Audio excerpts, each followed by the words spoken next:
Bienvenidos a un nuevo episodio del podcast de jardinería y paisajismo, el espacio en donde comparto todo lo que sé y lo que voy aprendiendo del mundo de las plantas, la jardinería y el paisajismo. ¿Para qué? Para que puedas tener tu jardín más lindo cada día. Hoy te voy a hablar de unas características muy curiosas de las plantas que son las hojas variegadas y las fenestradas, en donde veremos qué son y por qué despiertan tanto interés y cómo pueden transformar el diseño de nuestro jardín, tanto exterior como interior. Además, veremos algunos ejemplos de especies muy populares, algunos consejos prácticos para poder sacarle el máximo provecho. Comencemos entonces de una vez y así directito a ver qué son las hojas variegadas. Y aquí podemos decir que son aquellas que presentan patrones de color distintos al verde uniforme típico de la mayoría de las plantas. Estos patrones pueden manifestarse como manchas, como bordes, como rayas o zonas irregulares de colores como el blanco, el crema, el amarillo, el rosa, el rojo o incluso también el púrpura. La palabra variegada proviene del latín y significa de varios colores o abigarrada. Y si te preguntas por qué ocurre la variegación, esto se debe o suele deberse generalmente a una alteración de la producción de clorofila, ese pigmento verde responsable de la fotosíntesis. Esta alteración puede ser genética, puede ser el resultado de una mutación celular o bien causada por la presencia de otros pigmentos que enmascaran el verde. En algunos casos, la variegación es estable y es heredable, en otros puede aparecer de forma espontánea y desaparecer con el tiempo. La variegación la podemos categorizar o podemos clasificarla en 4 tipos o 4 formatos distintos. Una es la quimeral, es decir, por una mutación celular genera patrones irregulares de color. La otra es pigmentaria, es decir, aparecen otros pigmentos que cubren al verde, como por ejemplo el rojo, el rosa o el púrpura. Luego tenemos la variegación reflexiva, y aquí tenemos efectos ópticos como la reflexión de la luz sobre la superficie de la hoja que hace que se vean estos patrones de variegación. Y por último tenemos la vascular que está asociada a la distribución de los vasos conductores presentes en las hojas, esas famosas nervaduras. Y como hoy te comenté al inicio del episodio, también quiero que veamos qué son las hojas fenestradas. Esas hojas que presentan aberturas, cortes o agujeros naturales en su tejido. El término fenestración proviene del latín fenestra, que significa ventana, y hace referencia a esas ventanas en las hojas que pueden ser regulares o irregulares. Y también la fenestración tiene razones de ser. Pero antes de comentártelas, te recuerdo nuestro gran patrocinador PersonalGardenShopper.es, la tienda online de jardinería número 1 de la península ibérica. Entonces, para este verano que estás allí en España disfrutando o sufriendo el calor, al igual que tus plantas, visita esta tienda de mi amigo Fernando que seguramente encontrarás lo que necesites o para decorar tu jardín o para ayudar a tus plantas a que estén vigorosas, sanas y fuertes. Y ahora sí, entonces, continuamos. ¿Por qué se producen las fenestraciones? Estas son adaptaciones evolutivas que ofrecen varias ventajas. Permiten por un lado el paso de la luz hacia las hojas inferiores en ambientes de selva densa, optimizando de esta forma la fotosíntesis. Por otro lado, reducen el daño por viento o por lluvia intensa, ya que los agujeros disminuyen la resistencia y el riesgo a desgarro. Y por último, facilitan la trepa en plantas epífitas, ayudando a envolver ramas y troncos con menos resistencia. Y como seguramente te interesa tener algún listado por ahí de plantas con estas características, comencemos con las que tienen hojas variegadas. La más común posiblemente sea la costilla de Adán variegada, el nombre científico es Monstera deliciosa variegata, y el uso principal es interior. Y aquí una salvedad, yo te las voy a comentar a partir del uso en el lugar de donde yo vivo. La siguiente, cuyo nombre científico y común coinciden, es la Ficus elástica Tineke, una planta que habitualmente utilizamos en interior.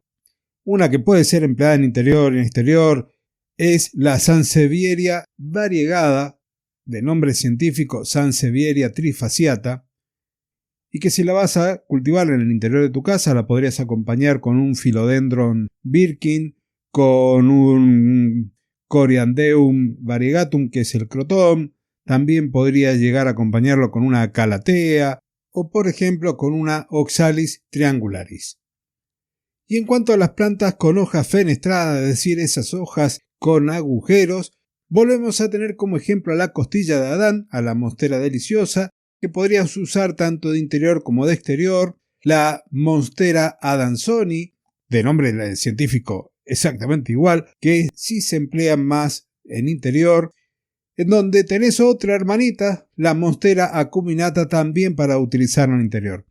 Luego tenés otras como el Philodendron de hoja partida, que es el Philodendron bipinatifidum, que a veces también prospera en exterior. Y por último, el último ejemplo que te comparto es la Rhaphidophora tetrasperma. ¿Y cómo aprovechar las hojas variegadas en el diseño de jardines? Te podrás estar preguntando. Las plantas variegadas son auténticas protagonistas visuales, porque sus patrones de color van a aportar puntos focales ideales para destacar zonas específicas del jardín o del interior, para destacar contrastes cromáticos que rompan con la monotonía del verde y que realcen a otras plantas, para generar también una sensación de luminosidad. Las zonas claras reflejan la luz y aportan brillo, especialmente en aquellos rincones más sombríos. Por último, también aportan textura y dinamismo, porque la variedad de formas y colores añade riqueza visual y profundidad al diseño. Y como consejo en este aspecto podemos decir que hay que usarlas en grupos pequeños para evitar la saturación visual y combinarlas con plantas de follaje verde para resaltar aún más sus propios matices. En cuanto al aprovechamiento de las hojas fenestradas, podemos decir que éstas aportan un aire exótico y contemporáneo. Sus ventajas en el diseño incluyen, por ejemplo, aspectos como ese atractivo escultórico, en donde las formas únicas de las hojas generan un interés y una sofisticación. También aportan una ligereza visual, porque los agujeros y cortes permiten ver a través de la planta, creando juegos de transparencia y de profundidad. Otra de las cosas que podemos destacar es que se integran con estilos modernos. De hecho, ya son tendencia en decoración de interiores y de paisajismo urbano.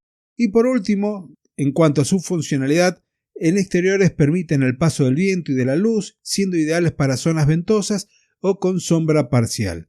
Y como consejo en este aspecto, te diría que la coloques en lugares donde la luz pueda atravesar sus hojas, proyectando sombras interesantes sobre paredes o sobre el pavimento.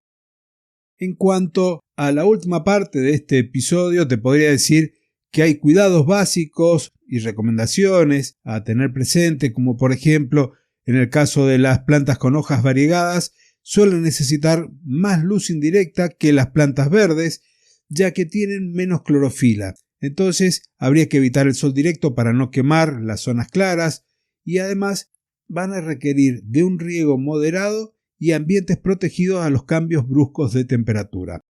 Esto es en líneas generales.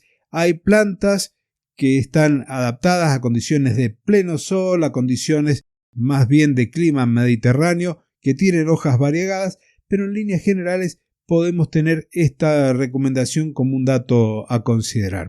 Y por otro lado, hablando de consideraciones, aquellas que tienen las hojas con agujeros, las hojas fenestradas, prefieren habitualmente ambientes húmedos y de luz filtrada. Las monsteras, por ejemplo, van a agradecer tener un sustrato que esté bien drenado y un soporte para poder trepar.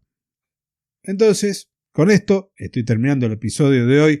Podemos decir que tanto las hojas variegadas como las fenestradas no solo van a ser un deleite, un placer para nuestros sentidos, sino también son herramientas de diseño versátiles que pueden transformar cualquier espacio. Muchas de estas plantas que te he comentado hoy son interesantes tanto en entornos sanitarios o en las casas donde tenemos personas neurodivergentes, porque pueden ayudar a esta regulación sensorial. Y hasta aquí hemos llegado hoy.